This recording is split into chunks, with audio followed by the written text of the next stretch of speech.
Tento videonávod je určený pre nadšencov, tých, ktorí by sa chceli zdokonaliť v písaní web stránok v kóde.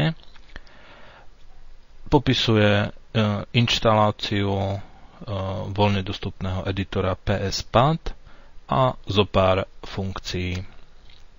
Na stránke kurzu v 9. téme som do pomôcok umiestnil odkaz na tento program. Kliknutím sa vám otvorí dialogové okno na stiahnutie archívu súborov, tzv. kabinetov. Dáte si to uložiť niekam do počítača, ja rýchlo na plochu. Ak vám po dvojkliku sa zobrazí táto tabuľka, tak si zvolíte výber programu zo zoznamu a zvolíte si 7-zip file manager, ktorý vám ihneď otvorí už rozbalený archív a tieto všetky súbory a priečinky skopírujete niekam do svojho počítača. Tak ja narýchlo vyrobím nový priečinok,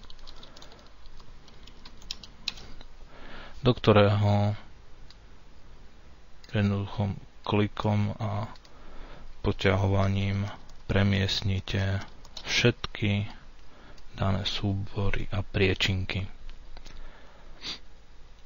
Ak je to dokončené, v priečinku si nájdete exe súbor, PSPad exe, dvojklikom si otvoríte a máte program.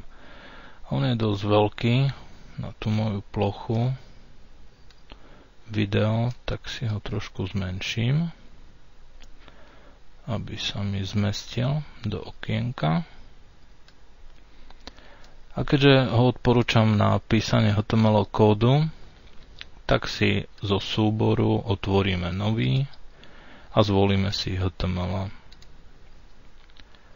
Výhodou je to, že pri písaní špicatých zátvoriek, do ktorých sa vpisujú tagy, to je podľa obrázku v lekcii číslo 7, pravým altom píšete prvú, čiže zobáčikom vľavo, tak vám automaticky napíše aj druhú koncovú, do ktorej môžete písať už tak. A ešte má tú vlastnosť, že keď ho napíšete zle, nepozná ten tak vám ostane červeným. A ak správne, tak z fialovie. Odporúčam vám, ak píšete tagy párové, tak ich hneď niekde si napíšete aj koncový, aby ste na ňo nezabudli. Druhým je hlavička, takže napíšete začiatočný aj koncový s lomítkom a medzi to patrí nie medzi to, deformácia profesionálna, takže tu napíšeme telo HTML a ukončíme. Medzi to môžeme vpísať nejaký text.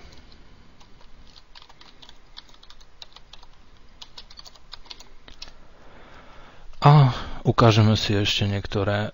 Je tu rýchly náhľad v internetovom prezerači, nejaký novotvar. Takže vám ukáže rýchly náhľad web stránky. Ďalej je tu tlačítko na sprehľadnenie HTML kódu, čiže vám môže oddeliť vám tagy od samotného tela. To nepoužívame. Zaujímavou funkciou je aj otvorenie dialogového okna farby. Máte sa mi zdá 11b úlohe napísať nejaký text. Takže je to, ktorý vyzerá asi takto. A máte tu vpísať nejakú farbu dvojbodka a môžete buď slovom, čiže green, alebo pri otvorení tohto dvojklikom jednoducho vpíšete, vám vloží farbu. Keď si dáme rýchly náhľad, čiže je to taký uľahčovať. Ostatné vám neukazujem, napríklad vkladanie obrázkov a tak ďalej, lebo by ste potom využili túto vlastnosť tohto programu. Uloženie je jednoduché, dáte uložiť, dáme si ho na plochu, nejaký, nazvem si to skúska,